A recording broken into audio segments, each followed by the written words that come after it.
Welcome, I'm Alex Ayton. And I'm Shelby Dinkle. Coming up on Channel 8 News, we'll see how the K-State Proud organization is fundraising to reach their goal of $150,000. And we will tell you how to keep safe during one of Manhattan's most famous holidays. First, spring break is approaching, and with snow still covering much of Manhattan, some wonder, will we ever see the sun? Let's take it outside to our weatherman, Nick Wall, to see if there's any warmer weather in our future. Nick?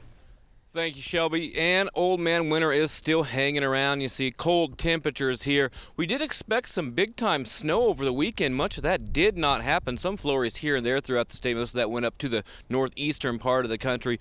We do see a little bit of snow here hanging around. But unfortunately for Manhattan and K-State residents, the temperatures are going to heat up as we head on out through the week. We're even going to get a little sunshine heading into K-State's home opener in the baseball season. But unfortunately for you fake Paddys goers, it may be snowy again on Saturday. I'll have more on my 5-day weather forecast here on Channel 8 News.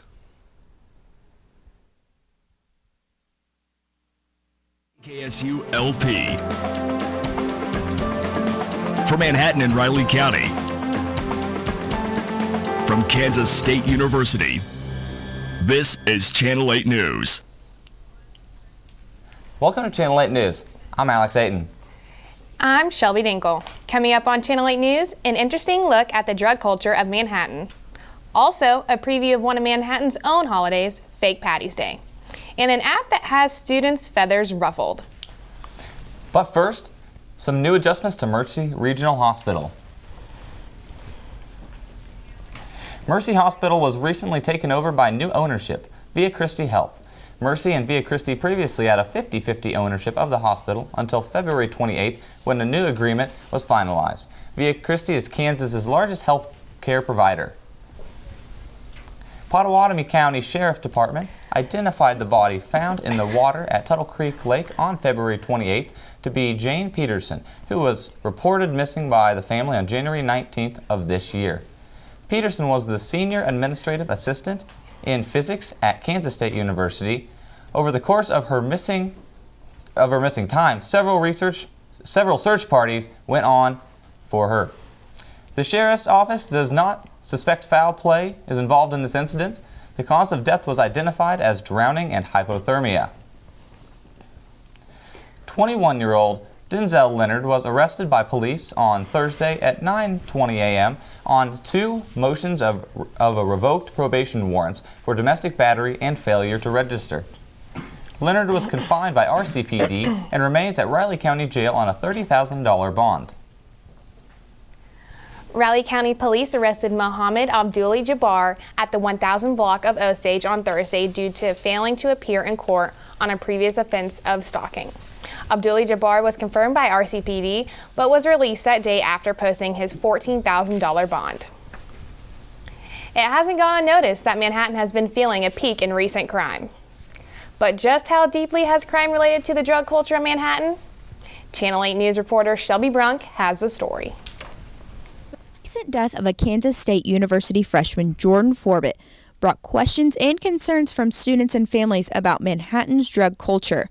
Chaz Miley, a drug counselor for K-State, says drugs have been a rising concern for Manhattan residents and students. Generally, I see anywhere from 15 to 17 students a week just on general issues. But yeah, about 4 to 5 of those per week are on substance-related issues, usually alcohol, but have been seeing an increase in the number of people that are coming with issues with marijuana. Miley wanted students to be aware of the services provided at K-State if and during a drug addiction. We are seeing an increase in the number of people that are using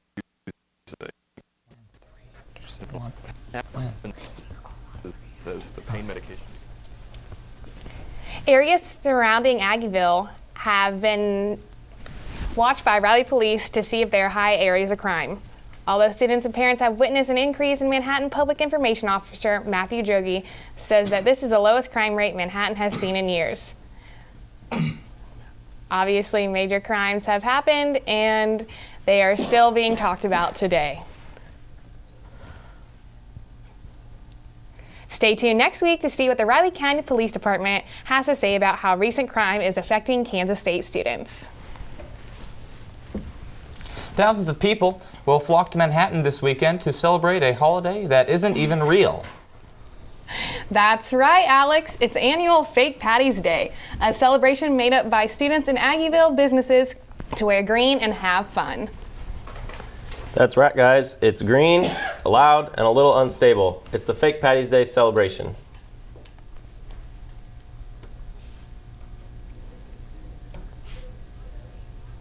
Mostly deserted during the week, but it will be closed off and packed sidewalk to sidewalk with people wearing green on Fake Paddys Day. The event is a fake celebration of the real St. Patrick's Day, a holiday that usually occurs during spring break. Thousands of students, alumni, and other partiers pack Manhattan and paint the town and themselves green at house parties and in Aggieville. Green shirts, green hats, green hair, and especially green beer. Some say the holiday is asking for trouble. Raleigh County Police Public Information Officer Matthew Droege said that 5 extra police agencies will be in Manhattan to help control the event and help keep everyone safe. The Raleigh County Police Department, we just don't have enough officers to respond to such an event. It brings in a lot of people from out of town. Anytime you have a large amount of people, there's the potential for problems. Now we've been lucky and there haven't been major problems at Fake Paddys Day. And a lot of that is to do with the people who decide to celebrate this fake holiday. Another good portion of the reason why it's been as safe as it is because the police are being proactive. There's enough of us to respond to calls that police are needed for.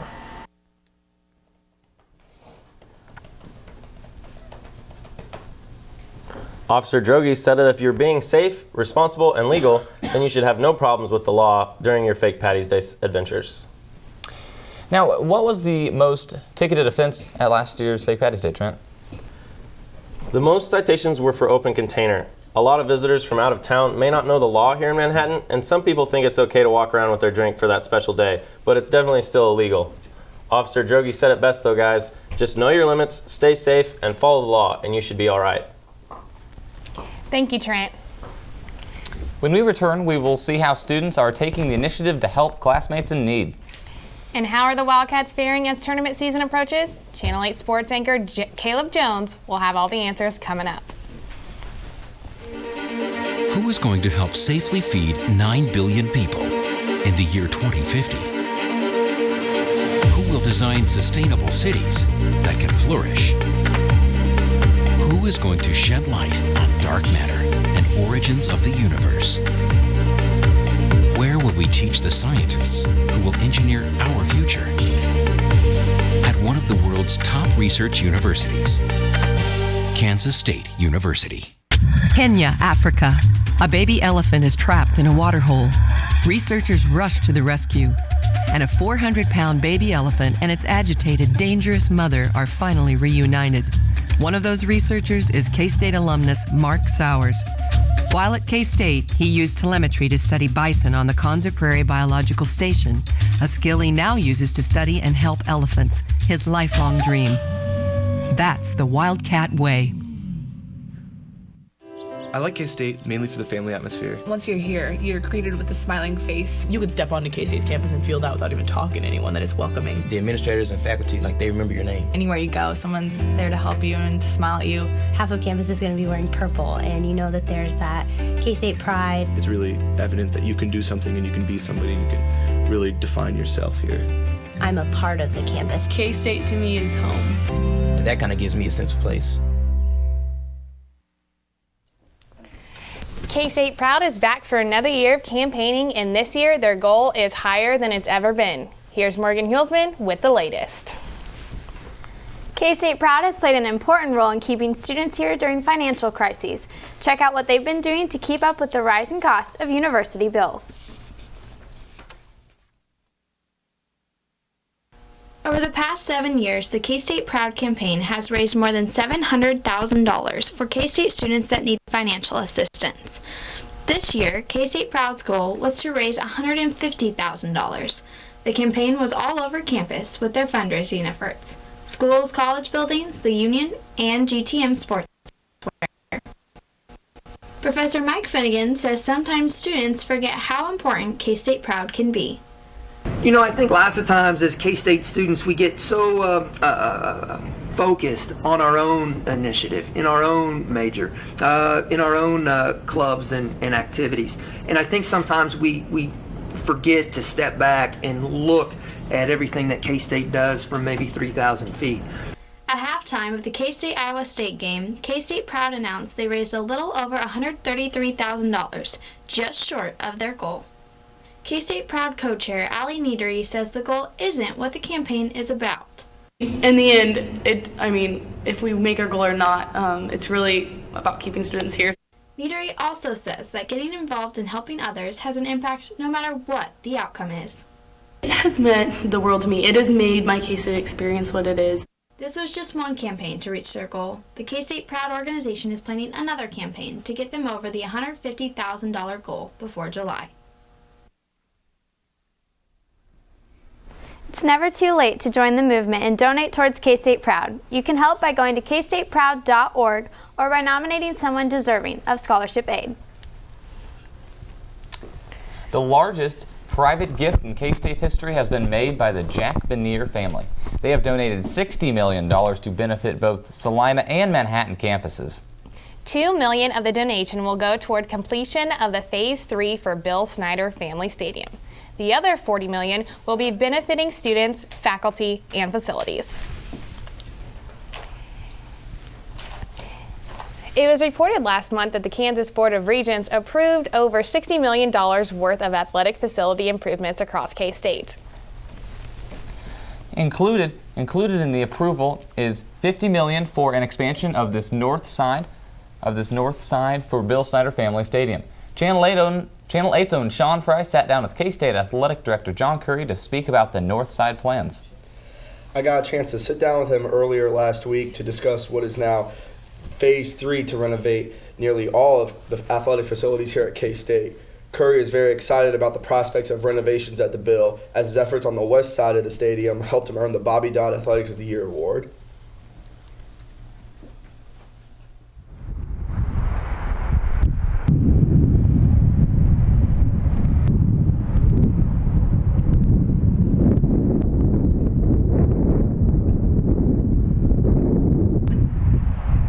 Stadium Center is done. So what's next for Bill Snyder Family Stadium? How about a $50 million renovation to the north side? The K-State Athletic Department is continuing its massive overhaul of the football stadium. This will be the third phase of a 6-phase master plan. So as you rotate around to the north, we have a strength and conditioning space there that is used primarily by football, but also by 3 or 4 other teams that we really believe needs to double in size, bring some natural light into the facility as well. The proposal to expand the north side of the stadium focuses on upgrading the football training facilities. Our student athletes are at the core of our program, and as you mentioned, we have 5 goals, and goal number 1 is a world-class student athlete experience. These upgrades come on the heels of over $125 million in renovations that included the basketball training facility and the West Stadium Center. We've been pedaling pretty hard around here, as we go into the next phase, there's a planning contingent of time, an allocation to planning to make sure we make the right decision. Why the success? Continuity of coaching staffs at K-State. Curry has not had to fire one head coach, and he's only had to hire one, and that was 2013 Big 12 Basketball Coach of the Year, Bruce Weber. That was an advantage. There's no question. There's no question it was an advantage that when we got here, we had good coaches already. As plans move forward to continue expanding Bill Snyder Family Stadium, Curry says the donors are the driver for continued facility upgrades. We've been very fortunate here. Over the last 4 years, our giving has tripled to K-State Athletics, and they'll go up again this year. There's no timetable set for when construction will begin on the north side. Curry said in our interview that the planning process for the west side before any construction began was about 2 years.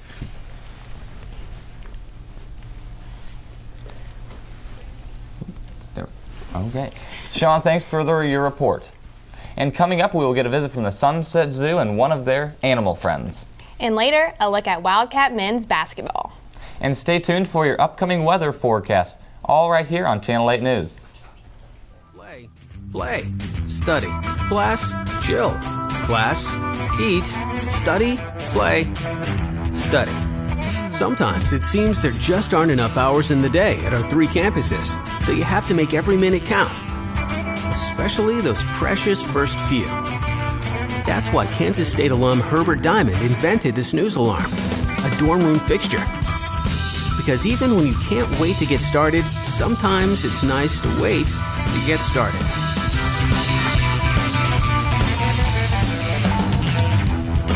Where there's a wildcat, there's a way. It was the day the music nearly died. Little remained after a 1968 fire roared through Nichols Hall at Kansas State University, reducing the music department to rubble. But before the embers of that terrible fire had even died, a new fire blazed within every member of the Wildcat Band. Using the only sheet music that survived the fire, the band pumped up the next home crowd with a rousing rendition of Wabash Cannonball. To this day, the jingle, the rumble, and the roar still fire up the fans and brings them to their feet. Where there's a wildcat, there's a way. iPhone app developer Dong Nguyen hit the jackpot with his newest development, Flappy Bird. Players thought it was an interactive and challenging game. That was until Suave pulled the iPhone app from the store. Channel 8 reporter Yumiko Yu has more on this story. Flappy Bird is the recent hottest app on campus. Worldwide, it has been downloaded 50 million times and has garnered rave reviews from players. I actually really enjoy Flappy Bird. When the bird hits the tube, players say they feel their hearts trembling. Flappy Bird is easy to get at the start, but is a very difficult game to master. Simple 8-bit pixel graphics, water tubes from Super Mario, and a simple-looking bird in white cloud make up the whole game. To get higher scores, you need to control the frequency of tapping the screen to adjust the height of the bird and make it through the narrow gap between the 2 water tubes. Once the bird touches the edge of the tube, the game is over. It was a simple game, and I could see how someone could just play it while waiting for the bus or something, but I didn't see what everyone was freaking out about, to be honest. A Vietnamese programmer, Dong Nguyen, developed the game. He just used a few nights in his spare time after work to finish Flappy Bird. But on February 8th, Dong Nguyen on his Twitter announced that he would remove the game from the App Store. It makes his life no longer simple and brings him too much pressure. I heard that the creator just kind of got fed up with all of the fame or infamy, I guess. He got some death threats, I heard, and so he just kind of took it down because he didn't want to have to deal with that. I don't know, I never really got that into the game, so I guess I'm saying good for him, you know, as long as... Although Flappy Bird is still highly anticipated, Wynn refuses to bring the game back to users. Some iPhones are selling for $5,000 on eBay that still have the application. Sounds like this bird is wanted by many. Speaking of animals, we are excited to have the Sunset Zoo back on the show today. Now, who do you guys have with us here today? This is a domestic ferret. Her name is Peaches. And we decided to bring the ferret today to kind of talk about the black-footed ferret survey that's going on in western Kansas in just a couple weeks over spring break. So the black-footed ferret is a wild species. This one is domestic, but they look kind of similar. And we're really excited to participate in the survey again this year. Now, what's the difference between the black domestic ferret and the black wild ferret and the domestic ferret, or whatever it was said? Well, domestic ferrets have been raised and bred by people for a long, long time. Similar to a dog or a cat, they're pretty friendly, as you can tell. They're used to being around people. They don't mind being handled, and they do not live in the wild. The wild black-footed ferret was actually eliminated from Kansas and has just recently been reintroduced in the wild. And so we go out every year and we, with U.S. Fish and Wildlife, and survey and see how the populations are doing, and hopefully they're growing. Now, how many ferrets do you have with you guys at the zoo? We have 2. This is our newer ferret, Peaches, and then we also have a ferret who's all white, and her name is Sugar. And Have you got any of those results back from that survey, or do you know any of the information from that, or is that still an ongoing thing? It's an ongoing survey that takes place every year. This will be the first survey for 2014. So we're excited to see what happens. So what is it like to eat during these cold winter days? At the zoo? Yeah. We're doing really well. It's a challenge, though, to keep the animals safe and warm and to keep our keeper staff motivated, too. They're really great, and keeping their morale up is just important. They do a great job at keeping our animals warm and safe during all the winter weather, but I think we're all ready for some sunshine. Yeah. And one final question. How popular is the fair? I mean, you wouldn't think of it as your typical domestic pet, cat or dog, but how popular is the fair? It kind of depends on the person. They can make an okay pet if you're the right kind of person for them. They're very difficult and expensive to care for, and eventually later in life they do develop a lot of health issues that can become very expensive. So before you buy any pet, it's really important to do a lot of research on it. They're not for everybody. Well, thank you. We appreciate you guys coming. Thanks. Now let's take a look and see if we're going to have any spending our spring break somewhere that is warmer temperatures. Nick, does it seem like the sun will be gracing us with its presence anytime soon? Guys, temperatures are rising weekly. As we take a look at our national temperatures,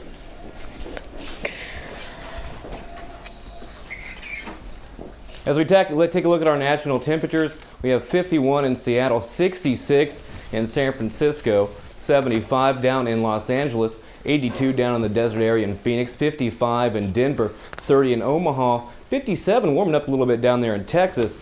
We have 32 in Chicago, 30 in New York, 39 in Washington, D.C., 59 in Atlanta, and then down in Florida up to 59 degrees. Taking a look at the national weather map, you see a typical low pressure cold front moving in from Canada, causing that typical rain there in the Pacific Northwest.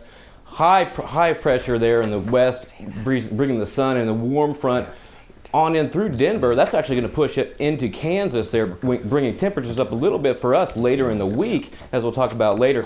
But first, we have that cold front coming down from Canada, causing the snow there in the upper northwest and the rain down there in the south. Moving on to Kansas, of course, we talked about that warm front, the 66-degree temperatures there in Hayes, 36 degrees in Salina and Wichita. Kansas City is going to be 30 degrees today, and we see the snow and wintry mix throughout much of the state. Manhattan with just a high of 28 this afternoon. 5-day forecast. Obviously, we see wintry mix 34, a low of 15 overnight tonight. Tomorrow, 44, 32 degrees a low. That's going to be mostly sunny, and then warming up to 51 on Friday for that K-State baseball home opener. Cloudy over at night, and once again on Saturday with fake Paddys Day. Sorry guys, a little snow may be on your way with temperatures about 41 degrees. And then obviously on Sunday, warming back up, sunny, another K-State basketball game, 51 degrees. Guys, we'll go back to you. Thanks, Nick. We have sports and more coming up on Channel 8 News. Stay tuned. Around here, school pride isn't just some slogan on a t-shirt. It's the spirit that comes from understanding we are stronger when we're together. That's the essence of K-State Proud, a nationally recognized student-led fundraising campaign. In just 6 years, K-State Proud has helped raise more than $500,000 to help students who need it most and appreciate it best. Think of it as Philanthropy 101. K-State Proud. It's just one more way the Kansas State family treats one another, well, like family. Where there's a Wildcat, there's a way. Nearly 150 years ago, the first native limestone was carved into the campus of Kansas State. From the Little Apple to the Big Apple, through internships, networking, and great professors, Lauren Bishop landed the job of her dreams, working with entertainers and celebrities for a PR firm in New York City. From backstage at the 25th anniversary of the Rock and Roll Hall of Fame, watching Mick Jagger and Bono rock, to London for the launch of a new luxury hotel, Lauren Bishop is living her dream. Programs and research. That's the Wildcat way. It's a commitment. It's time for sports with Caleb Jones. Caleb, what is new in the sports world today? There were loud noises in Manhattan on Saturday as the Cyclones came into town. Shane Southwell even reincarnated himself. He made a three-pointer. Do you guys know how huge that is? He finished 4 for 6 from 3 land. You better call up Aunt Jemima because that's sweet because he's only shooting 29% on the season. Now the Cyclones came back strong throughout the game, especially Melvin Edgem. Look at this sweet alley-oop from Edgem. He finished with 30 points, and he has this sweet steal dunk student section stare-down combo. K-State won 80-73. The Wildcats did lose Monday, though, to Oklahoma State, 77-61, but they have senior night Saturday against Baylor to try and redeem themselves. Moving towards the women's side of things, the Lady Wildcats dropped their final game, 51-46 to TCU. They've struggled this season, finishing 11-18 with what most thought would be a redemption year after finishing 19-18 and losing in the women's NIT semifinals last season with an outnumbered and injured roster. Now the baseball team has also struggled. The defending conference champs are only 4-7 and looking to rebound this weekend as they host the Iowa Hawkeyes.